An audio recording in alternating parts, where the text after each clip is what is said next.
Good morning students. Today we will continue our chapter biomolecules. आज का हमारा topic है स्ट्रक्चर ऑफ न्यूक्लिक एसिड्स।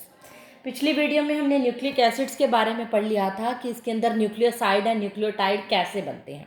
आज हम इनके स्ट्रक्चर्स की बात करने वाले हैं।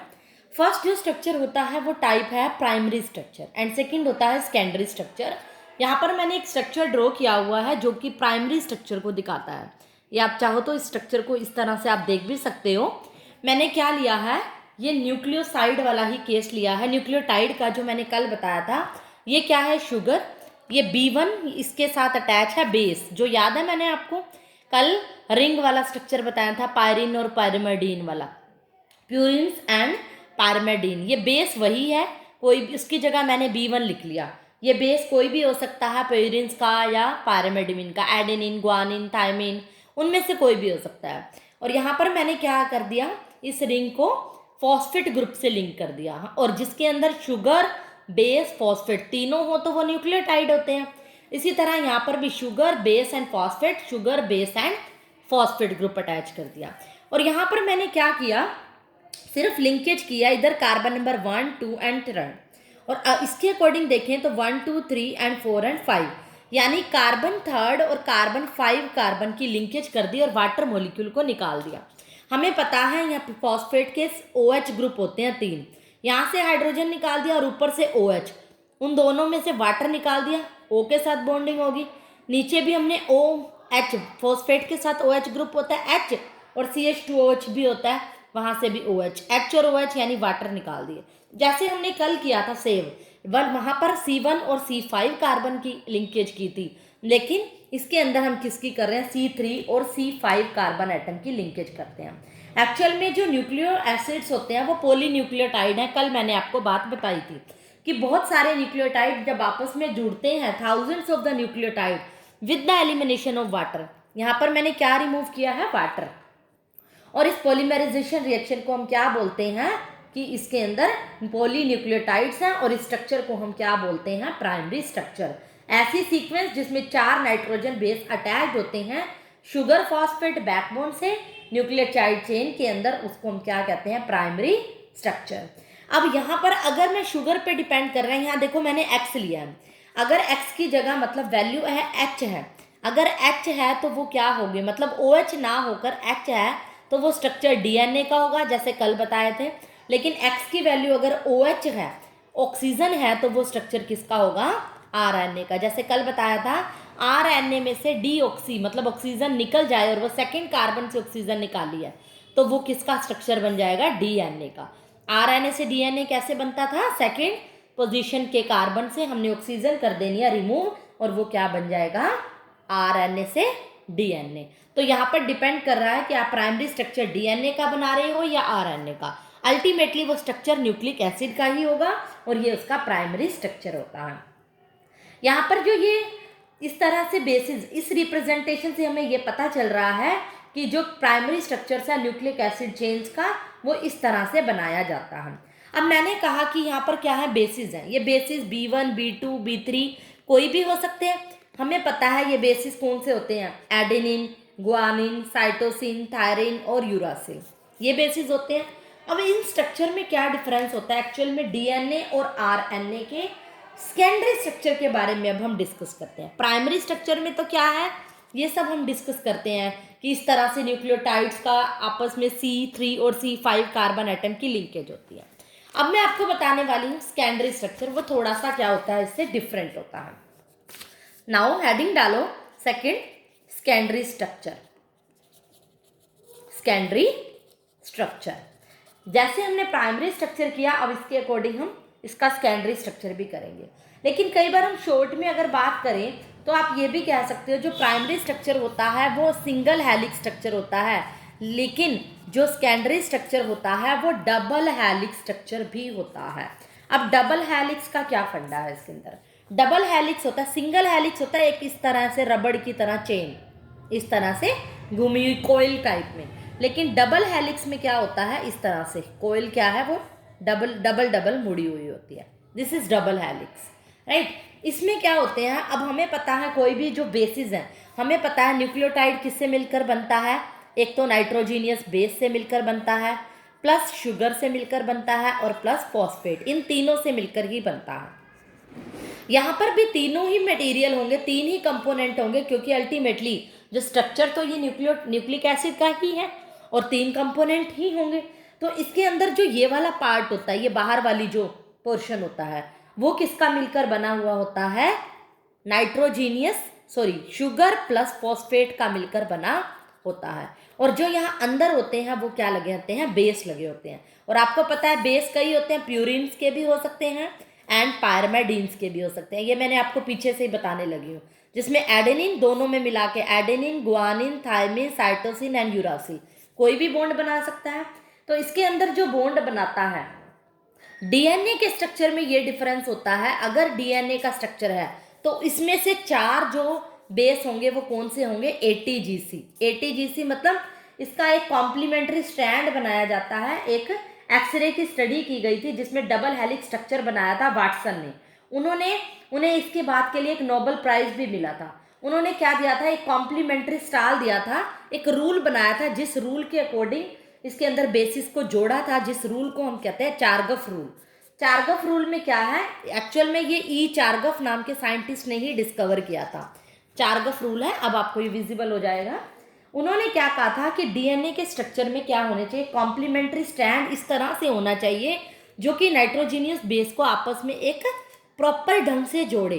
कि उन्होंने कहा कि डीएनए के केस में जो कॉम्प्लीमेंट्री स्ट्रैंड के अंदर जो कंपोनेंट जुड़े होंगे, बेस जुड़े होंगे, वो एटीजीसी होंगे, यानी एडेनिन का थायोमीन के साथ और गुआनिन का साइटोसाइन के साथ कॉम्बिनेशन बताया विद द ट्रिपल बॉन्ड। इसके अंदर डबल बॉन्ड के साथ लिंकेज हुई। जैसे कि मैंने बताया कि डबल हेलिक्स स्ट्रक्चर के अंदर ये शुगर और फॉस्फेट से मिलकर बने हैं बाहर वाला पार्ट, और जो अंदर वाले पार्ट में क्या जुड़े हुए हैं? बेसिस। अगर एडेनिन है तो उसके कॉम्प्लीमेंट्री में थायामीन होगा विद डबल बॉन्ड। अगर यहाँ पे साइटोसिन है तो उसके ट्रिपल बॉन्ड में गुआनिन होगा। एडेनिन डबल बॉन्ड थायामीन है, साइटोसिन ट्रिपल बॉन्ड गुआनिन है। इस तरह से adenine double bond thymine, cytosine triple bond guanine, ये इस तरह से कॉम्प्लीमेंट्री स्ट्रैंड, इनको बोलते हैं कॉम्प्लीमेंट्री स्ट्रैंड, कि एक के पैरेलल में दूसरा स्ट्रैंड जो जोड़ा जाता है। इस स्ट्रक्चर को हम बोलते हैं डबल हेलिक्स स्ट्रक्चर। एक डबल से जोड़ी हुई है और ये आपस में जो जुड़े हुए होते हैं हाइड्रोजन बॉन्ड से जुड़े होते हैं। हाइड्रोजन बॉन्ड से कैसे जुड़े हुए होते हैं ये बात भी मैं एक्सप्लेन कर देती हूँ कि इनके बीच में जो बॉन्डिंग होती है, एडेनिन कोई भी बेस है जो, उसमें हाइड्रोजन बॉन्डिंग कैसे होती है? क्योंकि कोई भी आप बेस लगा लो, उसका आप स्ट्रक्चर ड्रॉ करते हो। जैसे एडेनिन का है, मैं आपको यहाँ पे बता देती हूँ, उसकी जो रिंग होती है वो इस तरह से होती है। नाइट्रोजन, यहाँ पर भी nitrogen, double bond alternate position पे, यहाँ पे डबल बॉन्ड, और यहाँ पर इस तरह से ये एन डबल बॉन्ड, और इस तरह से ये क्या है? एडेनिन का स्ट्रक्चर है।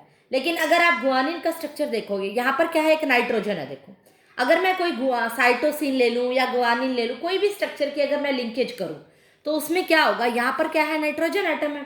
और जिस शुगर के साथ आप इसको जोड़ रहे हो, या शुगर के साथ जोड़ रहे हो, या फिर किसी अदर बेस के साथ जोड़ रहे हो, मान लो एडेनिन है और दूसरा है आप थायामीन का बॉन्ड बनाते हो, थायामीन के अंदर भी क्या होगी? इस टाइप की रिंग होगी, और उस रिंग के अंदर क्या होगी? एन के साथ एच होता है। ठीक है, अल्टीमेट मैं पूरी रिंग नहीं बनाने वाली, यहाँ पर आप पूरी रिंग बना सकते हो, मैं सिर्फ समझाने के लिए शॉर्ट में बता रही हूँ। उनके स्ट्रक्चर मैं आपको पहले बता चुकी हूँ कैसे होंगे। मतलब एक जो बेस की नाइट्रोजन और एक दूसरे बेस के हाइड्रोजन के बीच में बॉन्डिंग होती है, जो कि हाइड्रोजन बॉन्डिंग कहलाती है। क्योंकि हमें पता है जो हाइड्रोजन बॉन्ड होती है, एक तो इलेक्ट्रोनेगेटिव एलिमेंट होना चाहिए और दूसरा हाइड्रोजन होना चाहिए, उन्हीं के बीच में हाइड्रोजन बॉन्ड बनता है। तो यहाँ पर एक बेस एडेनिन का, इसको नाइट्रोजन का इलेक्ट्रोनेगेटिव एलिमेंट और थायामीन का हाइड्रोजन ले लेता है और आपस में हाइड्रोजन बॉन्ड जुड़ जाता है। इसीलिए कहते हैं कि इसके डबल हेलिक्स स्ट्रक्चर के अंदर जो इनकी आपस में लिंकेज होती है, जो बॉन्ड होता है, वो कैसा होता है? हाइड्रोजन बॉन्ड होता है। और ये इसकी स्ट्रैंड की एक खासियत और भी है कि जब हम हीट करते हैं, ये जो स्ट्रैंड है, 2 स्ट्रैंड बोलते हैं इसके लिए, वर्ड यूज करते हैं स्ट्रैंड। जो 2 स्ट्रैंड होते हैं डीएनए के, आपस में अलग हो जाते हैं हीट करने पर, एक तरह से मेल्ट होना स्टार्ट हो जाते हैं, मेल्टिंग होती है। और जब हम इसको ठंडा करते हैं तो वापस ये हाइब्रिडाइज हो जाते हैं, जुड़ जाते हैं। जब ठंडा करके आपस में जुड़ जाते हैं, हाइब्रिडाइज हो जाते हैं, तो इस प्रोसेस को हम बोलते हैं एनीलिंग। कई बार पूछा जाता है व्हाट इज एनीलिंग, तो आप क्या लिखोगे कि 2 जो स्ट्रैंड हैं जब हीट करते हैं तो मेल्ट हो जाते हैं, कूल करने पर वापस हाइब्रिडाइज हो जाते हैं और इस प्रोसेस को हम क्या बोलते हैं, एनीलिंग। और जिस टेम्परेचर पर दो स्ट्रैंड्स आपस में एक दूसरे से अलग हो जाते हैं, कंप्लीटली अलग हो जाते हैं, उस टेम्परेचर को हम बोलते हैं मेल्टिंग टेम्परेचर, TM बोलते हैं, मेल्टिंग टेम्परेचर।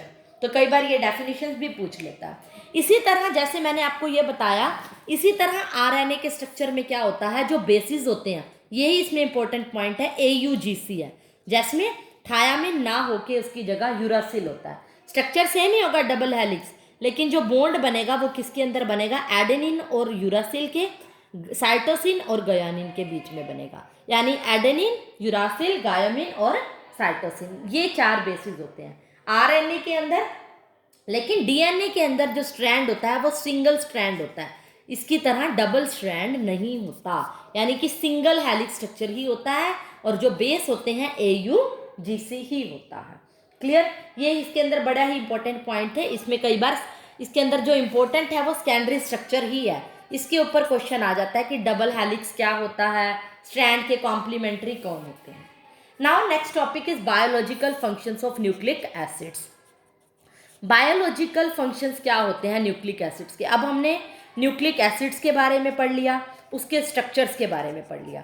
एक्चुअल में इसके 2 ही इंपॉर्टेंट फंक्शन है। पहला जो फंक्शन है वो है रेप्लिकेशन, एंड सेकंड जो फंक्शन है प्रोटीन सिंथेसिस।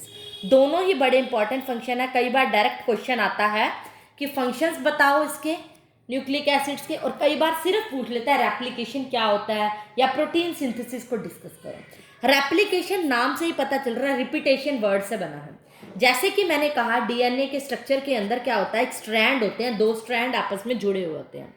इसमें क्या होता है, रेप्लिकेशन प्रोसेस के अंदर ये एक्चुअल में क्या होती है, डीएनए हमें पता है एक तरह से केमिकल बेसिस है हेरिडिटी की। मतलब कोई भी पर्सन के अंदर जो हेरिडिटी का रीजन है वो रिस्पॉन्सिबल किसकी वजह से है, ड्यू टू डीएनए। आपकी आदतें आपकी मदर से मैच करती हैं क्योंकि आपका डीएनए उससे मैच करता है। यानी हेरिडिटी का कारण क्या है, डीएनए, या जेनेटिक कोई भी इंफॉर्मेशन जो आपको मिलती है वो डीएनए से ही मिलती है। एक्चुअली में ये रिस्पॉन्सिबल होता है कि कोई भी आपकी करैक्टरिस्टिक्स ट्रांसफर हो रही है आपके पेरेंट्स से लेके आपके बच्चों तक, ये काफ़ी सालों तक रिपीट होना। तो रेप्लिकेशन का मतलब ही ये होता है कि सेल्फ डुप्लीकेशन, अपने आप किसी भी चीज़ का रिपीटेशन होना, रिपीट होना। जो एक्चुअल में जो रेप्लिकेशन ऑफ डीएनए है वो एक एंजाइम कैटालाइज्ड प्रोसेस होती है। मतलब कि कैटालाइज होता है, फास्ट प्रोसेस करा देती है, एक एंजाइम की हेल्प से किसी प्रोसेस को क्या करती है, फास्ट करती है।